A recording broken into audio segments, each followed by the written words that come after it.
Hello everyone. Welcome back to our channel X smart creator. तो कैसे हैं आप लोग? आई होप आप लोग काफी अच्छे होंगे और आप सबका प्रीवियस सेमेस्टर का एग्जाम भी काफी अच्छा गया होगा। तो आज के इस वीडियो में हम लोग बात करने वाले हैं कि थर्ड सेमेस्टर और फिफ्थ सेमेस्टर में एलिजिबल होने के लिए क्या नियम है।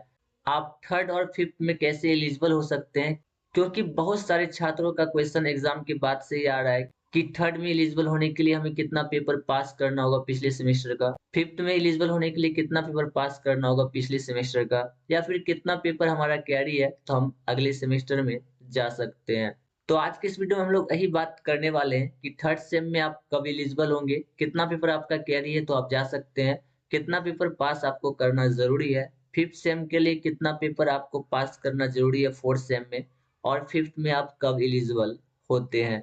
तो वीडियो काफी इंपॉर्टेंट होने वाली है, तो वीडियो पे लास्ट तक बने रहें। और वीडियो काफी दिनों के बाद हमारे चैनल पे अपलोड हो रही है। आई होप आप लोग पहले जैसा सपोर्ट कीजिएगा। चैनल पे नए आए हैं तो चैनल को सब्सक्राइब कर लीजिए। यहाँ पे आपको बिहार पॉलिटेक्निक से जुड़ी हर एक अपडेट मिलती रहती है। तो चलिए वीडियो को स्टार्ट करते हैं। तो जैसा कि आप अपने स्क्रीन पे देख सकते हैं, जाने किन छात्रों का एडमिशन होगा अगले सेमेस्टर में। SVT third and fifth sem eligibility rule क्या है, तो चलिए देख लेते हैं। सबसे पहले बात करेंगे हम लोग थर्ड सेमेस्टर का। तो फिफ्थ सेमेस्टर वाले बच्चे थोड़ा सा वेट कर ले, पहले थर्ड सेमेस्टर की बात करते हैं फिर फिफ्थ सेमेस्टर पे जाएंगे। फिफ्थ सेम के लिए काफी इंपॉर्टेंट रूल है, तो आप लोग थोड़ा वेट कर लीजिए।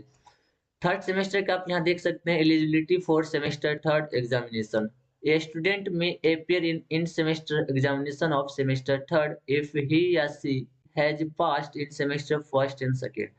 यानी कि सबसे पहला रूल ये है, वे सारे छात्र एलिजिबल है जो कि अपना फर्स्ट और सेकंड सेमेस्टर पास कर लिए हैं। ठीक है।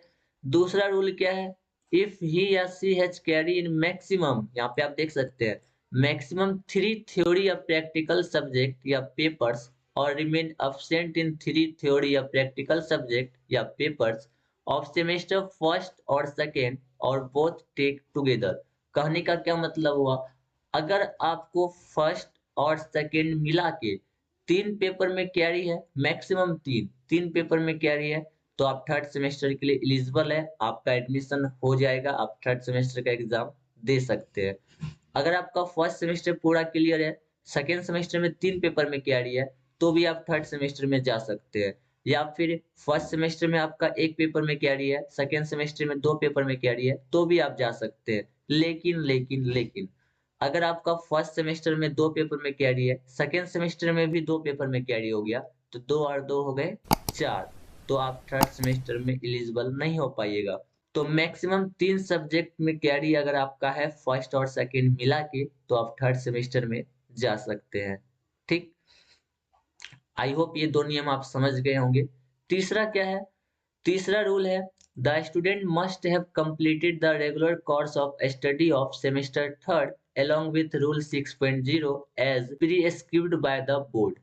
यानी कि तीसरा नियम क्या है कि एसबीटी का जो रूल 6.0 है उसे सारे छात्र फुलफिल करते हो। अब 6.0 क्या है, तो आप यहाँ पे देख सकते हैं 6.0 में यहाँ पे कुछ नियम दिए हुए हैं जो कि है 6A 6B और 6C। एक एक करके हम लोग बात कर लेते हैं। 6A में क्या है, बी रजिस्टर्ड विथ एसबीटी, यानी एसबीटी में उनका रजिस्ट्रेशन हो। दूसरा है, अच्छा उसका व्यवहार होना चाहिए। तीसरा है कि 75% वो लेक्चर कवर किए हो, अटेंड किए हो, यानी कि 75% उनका अटेंडेंस हो। ठीक है। और 6D है कि वो प्रिंसिपल के द्वारा 6A 6B 6C सारा सर्टिफाइड हो। ठीक है, ये कुछ कॉमन से नियम है। अब रजिस्ट्रेशन तो आपका होगा ही, मेंटेन आप अपना व्यवहार किए ही होंगे, 75% अटेंडेंस आपका कंप्लीट हो ही जाता है। ठीक है। तो ये नियम तो सभी फुलफिल कर ही लेते हैं जो सी नंबर में दिया हुआ है। मेन चीज क्या था, आपका पीछे का सेमेस्टर क्लियर हो, और सबसे इंपॉर्टेंट है ये जो मैंने आपको बताया कि मैक्सिमम 3 पेपर आपके कैरी होना चाहिए, उससे ज्यादा कैरी है तो आप एलिजिबल नहीं हो पाइएगा। ये तो बात हो गई थर्ड सेमेस्टर की। आगे बात करेंगे फिफ्थ सेम का। वीडियो में आगे बढ़ने से पहले अगर अभी तक आप इस वीडियो को लाइक नहीं किए हैं तो वीडियो को लाइक जरूर करें, चैनल को सब्सक्राइब नहीं किए हैं तो सब्सक्राइब करके बेल आइकन भी प्रेस कर ले। तो बात करते हैं फिफ्थ सेम में एलिजिबल होने के लिए क्या नियम है। तो जैसा कि आप अपने स्क्रीन पे देख सकते हैं, eligibility for semester fifth examination. देखिए फिफ्थ में एक नियम जो है काफी इंपॉर्टेंट है, तो इसको आप लोग ध्यान से जरूर सुनिएगा।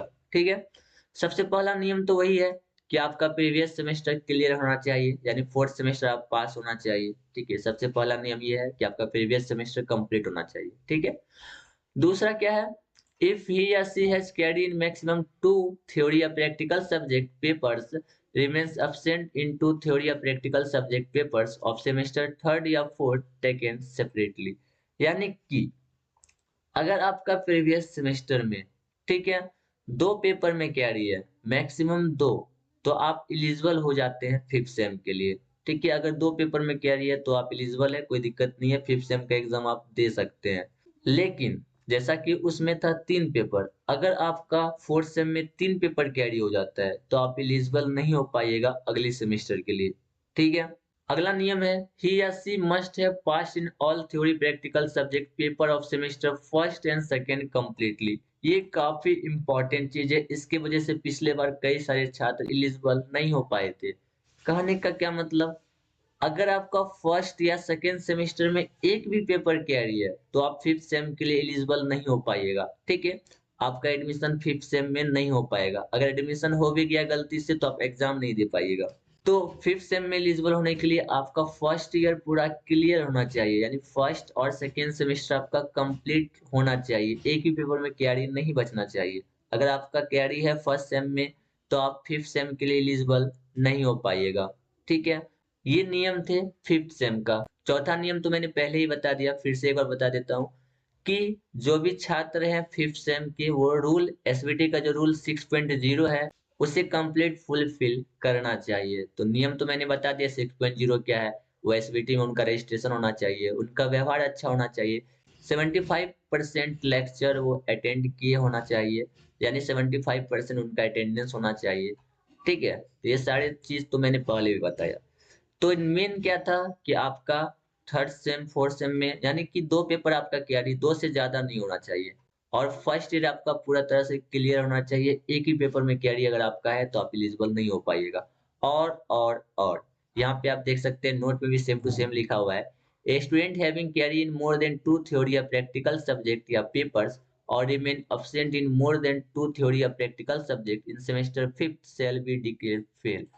आप फिफ्थ सेम में आप एलिजिबल हो गए, फिफ्थ सेम का एग्जाम दे दिए, अगर आपका फिफ्थ सेम में 2 से ज्यादा पेपर कैरी हो जाता है, चाहे आप अब्सेंट हो जाते हैं 2 से ज्यादा पेपर में, तो आपके रिजल्ट पे क्या लिखाएगा, फेल। ठीक है, आपके रिजल्ट पे लिखाएगा फेल, ना कि प्रमोटेड। इसका भी आप लोग ध्यान रखिएगा।